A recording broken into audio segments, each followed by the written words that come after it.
Ashish, it's great to have you on this panel.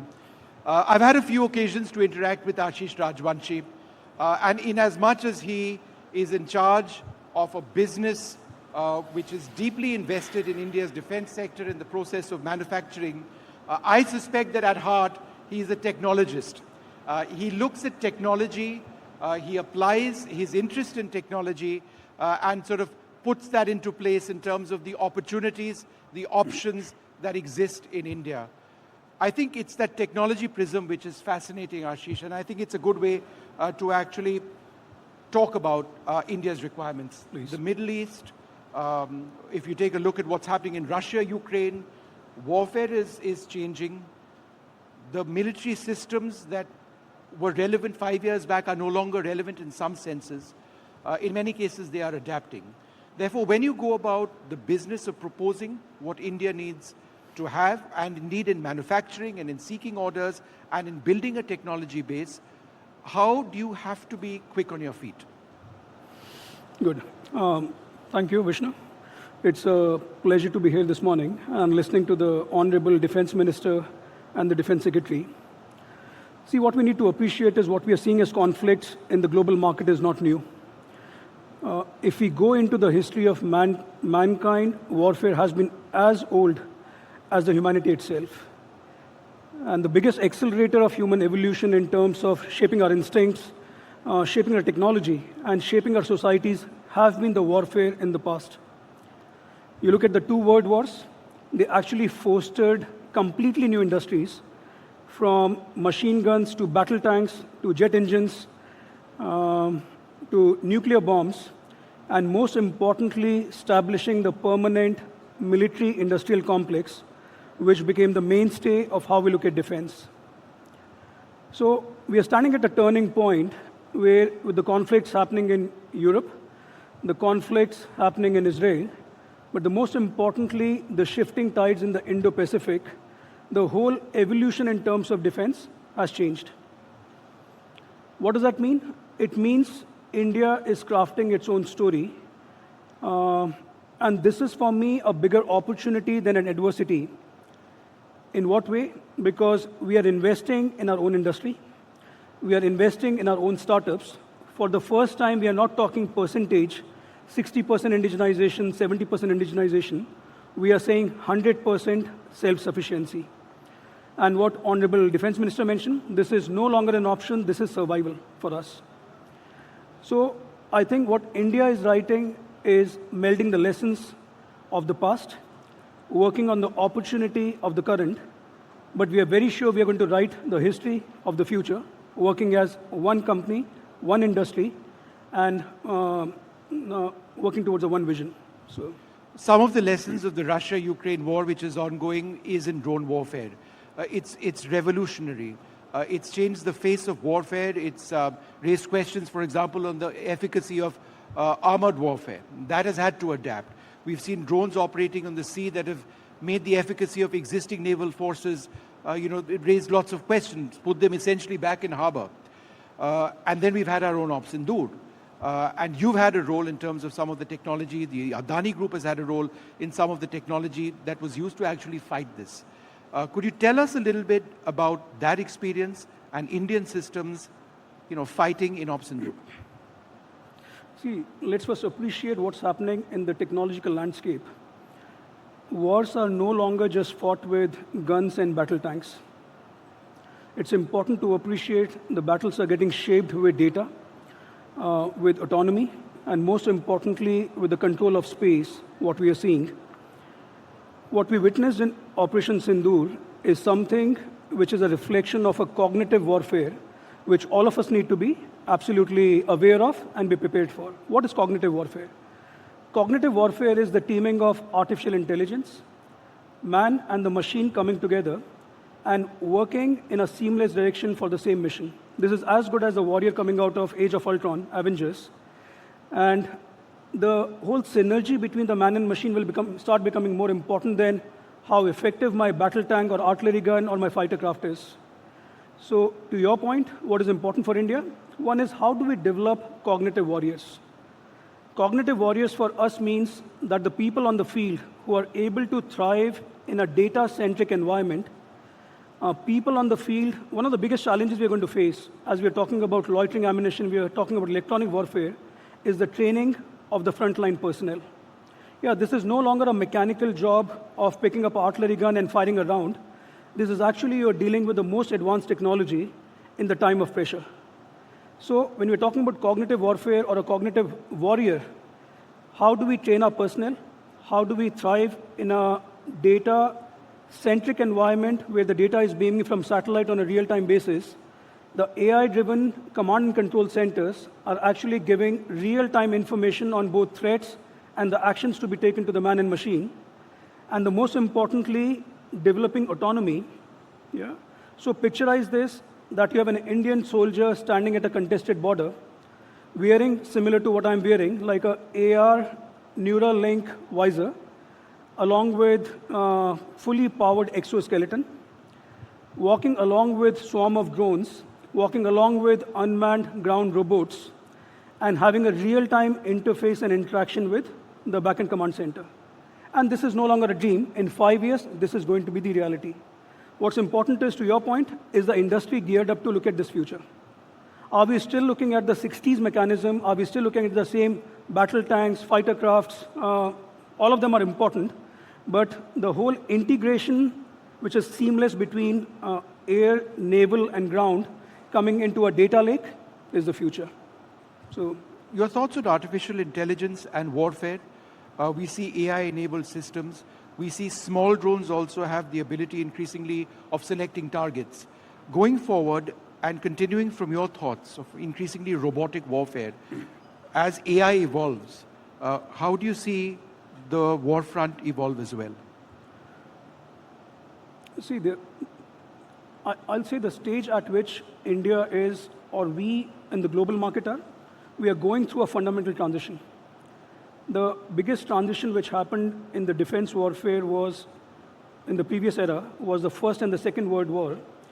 In 1915, for the first time, we saw they moved from assault rifle to machine gun.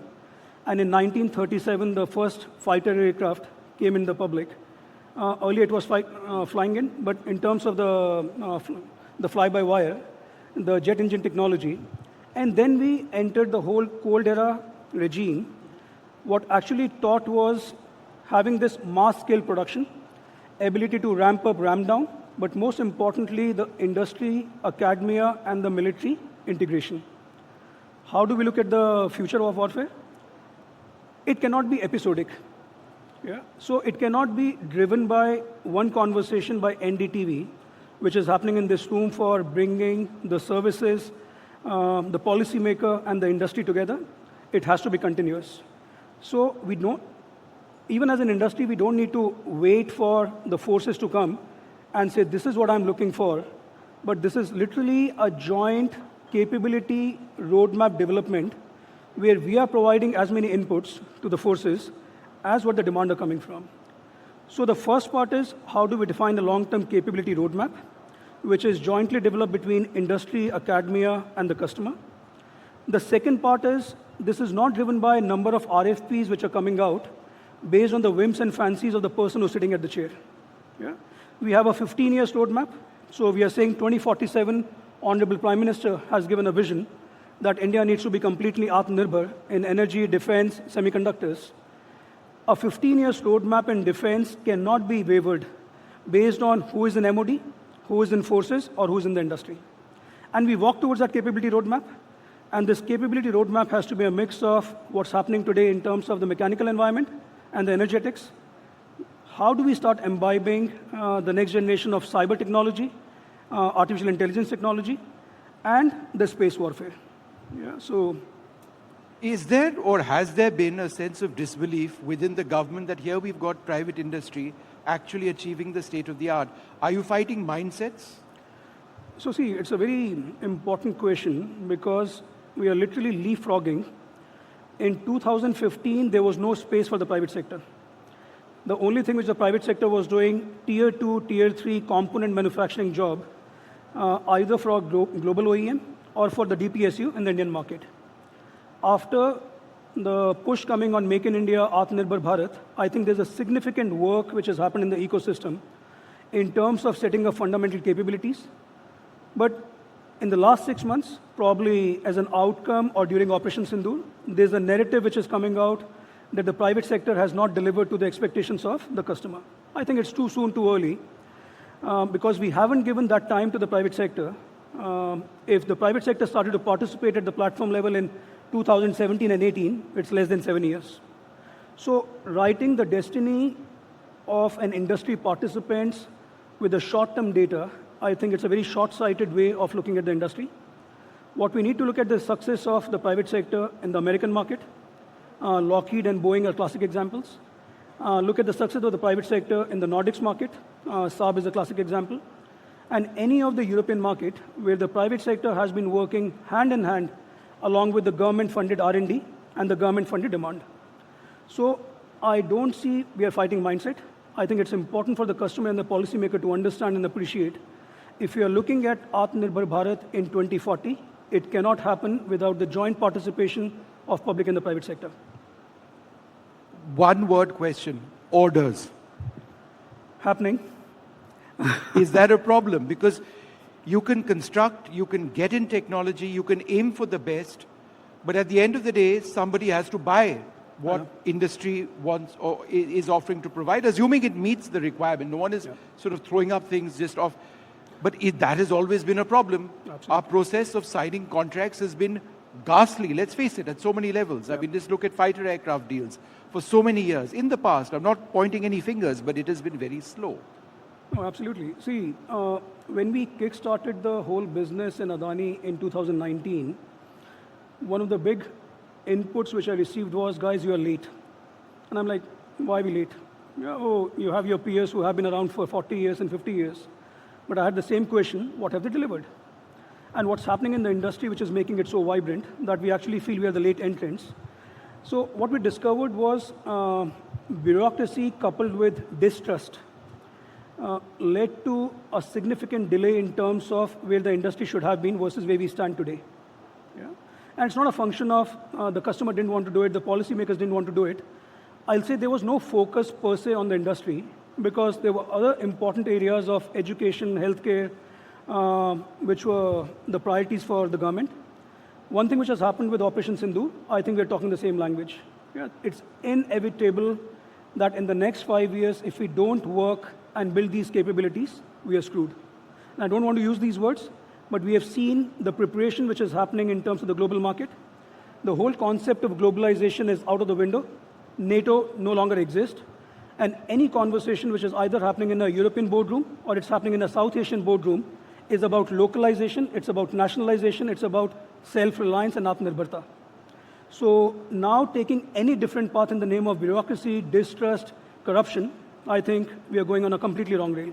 Supply chains have to be constant. We cannot be aiming for a war which lasts 14 days because that's our comfort level. A war can go on for years. We've seen what has happened in Russia, Ukraine. That was meant to be a one-week war. And people are still fighting now.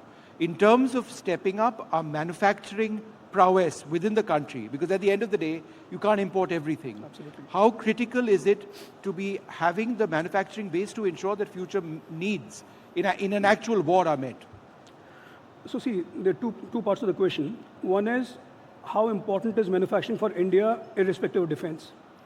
Today, if you look at the GDP, 55% of India's GDP is coming from services. 20-25% is coming from agriculture. And roughly 10% is coming from manufacturing. And what has happened in the last couple of years, we are almost reaching a point of ceiling in terms of job creation, in terms of the growth potential on the services side.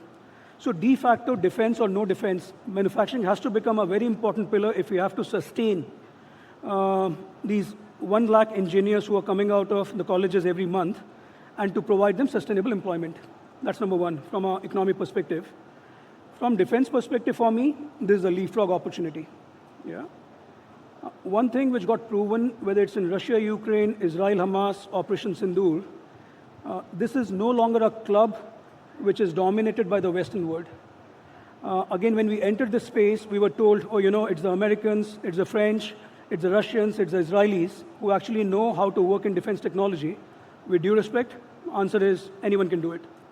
And what came out in Operation Sindoor in the last couple of conflicts, volume at the right cost with the beautiful quality is what matters more than perfecting the technology over 40 years. And in all these areas with the engineering base, the technology base, what we have within the country, this is the most opportune time for India to leapfrog and take up its space in the global manufacturing, not only in India manufacturing. So we just need to invest. What's important for the industry also is, rather than chasing the orders, say we are taking a call and we are taking a bet on the long-term potential of the industry, and we are willing to invest today. And this investment has to be at size, at scale. If there was one policy measure or initiative which you believe the government needs to look at carefully, what would that be? What would you tell them? The most important policy measure where we are looking for a change is to stop giving orders on a nomination basis to the public sector. See, what Honorable Defense Minister mentioned in 2020, after 200 years, the corporatization of OFB has taken place, which was coming with a colonial mindset. And having done the hand-holding now for 5 or 6 years, I think it should be a level playing field where every RFP and RFI is going openly to the whole sector. So rather than saying, oh, it's only something which can, with due respect again with the people in the room, that this can only be done by Hindustan Aeronautics or Bharat Electronics or Bharat Dynamics, give us an opportunity. And if we fail, then absolutely go back to these people. How is strategic autonomy defined by a lot of what you are saying? If you look at the case of France, the United States, when we talk about strategic autonomy, it's not just India vis-a-vis America or India vis-a-vis any other country in the world. It's also about the technology base that you pick and choose and who actually manufactures. See, strategic autonomy is not something we can imitate. Let's take the example of US. It started in 1776 with the Springfield Armory, the whole evolution of the defense industry in the US, which actually picked up speed in the Second World War. And again, this was a complementary setup, which was the R&D funded by the government, DARPA, along with the private sector ingenuity, committed orders for those period of time, the 30, 40 years between 1920 and 1960, which actually led to a very disciplined industry being developed in the American market. The driver for the Israel was very different. The strategic autonomy in Israel was a function of adversity. So in the 1960s, with the embargoes coming, with Israel being outcast, they had to move from licensed production to innovation. So it was more a survival tactic for Israel, and hence focusing on UAVs, Iron Dome, David Sling became a very normal thing for these people surrounded by 5 different countries. For France, the whole concept of strategic autonomy was a function of centralization, both in terms of design, but also the focus on the naval vessels, the nuclear. So the key point is, what we need to learn in India is that there's a degree of discipline of the US market. There's a sense of urgency or the innovation urgency of the Israel market, and this whole centralization of France, which led to the strategic autonomy. But it has to be molded against the democratic values of India. It has to be molded into the strategic direction what the customers want to provide us. And then it's a well thought through combination of the global best practices along with what India needs. A final question. We were discussing this a few days back, skilled manpower. It's all great to talk about all of these things. Somebody has to build it. Are our regional engineering colleges good enough?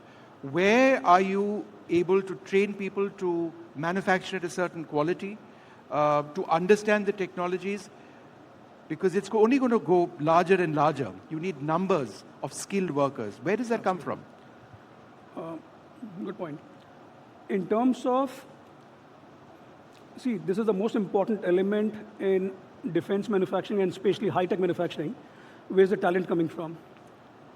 The foundational IQ which is required for this industry is the highest in India. So the kids who are coming out of the engineering colleges, what we are seeing have an opportunity to work in the industry are actually best in class And given the right platform, they are much superior to what we have seen in the Western market. What was not available to these people was the right platform. What was not available to them was the passion and the excitement to work for an industry which is literally building India for the future. So starting 97 until 2015, every parent sitting in the room wanted to send their kid to an IT company or to a computer science graduate. Because we want them to work for Google and the Facebook, but we don't want them to work for the BDLs and the BELs and the Adani Defense of the worlds, because they never saw a future in this. So I don't think it's a problem about the talent. It's about the longevity, the purpose, and the passion. And what I've seen in the last 5 years, there's a lot of reverse brain drain which is already happening. There's a lot of passion of these kids, again, what Honorable Defense Minister mentioned. IDEX has been such a big success because it was a platform available to these young kids coming out of the college at the age of 21, given a funding of 5 crore rupees from the government, and being given an opportunity, bring me any design, any platform, and at least you can present it to the customer. Yeah. So talent is not a problem. The will and the mindset of the people who are actually imbibing talent is a problem. Ashish, it's been wonderful speaking to you. There's so much to learn from Ashish when it comes to technology, the potential of Indian industry, the private sector. It all has to come together, work as a system. Our threats, our challenges are very real. They're all in front of us. Will we achieve that synergy in terms of sort of mating technology with our budgets, with our drive and our understanding to bring it all together? Thank you very much. Thank you so much. Appreciate it.